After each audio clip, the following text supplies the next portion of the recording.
Per la seconda serie 200 misti junior maschi, alla 1 Simone Ciacchi, alla 2 Andrea Manenti, alla 3 Lorenzo Gualtieri, 4 Lorenzo Rinarelli, 5 Fabio Bassi, 6 Davide Beghi, 7 Simone Pioltini, assente alla 8 Davide Bolzani.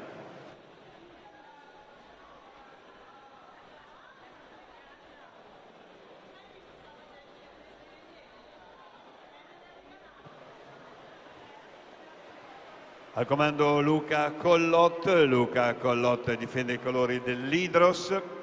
Luca Collot ai criteri di Riccione 2016, 2 medaglie d'oro per lui, 200 e 400 misti.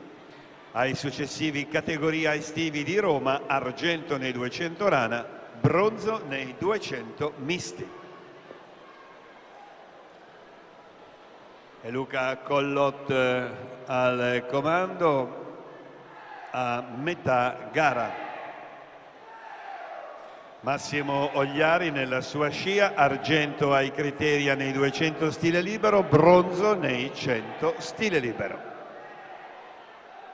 Ricordiamo il primato della manifestazione, 2, 11 e 19.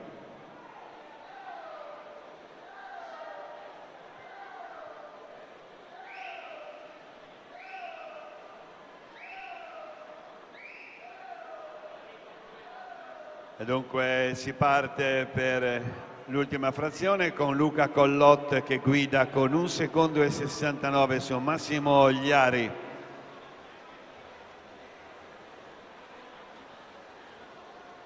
Passaggio ai 175 metri, quindi tra brevissimo avremo la conclusione della prova. Luca Collot iscritto col tempo di 2:09, vediamo dunque l'epilogo. Luca Collot non riesce nell'intento di iscrivere il proprio nome nell'albo d'oro della manifestazione, chiude infatti in 2:11 e 71.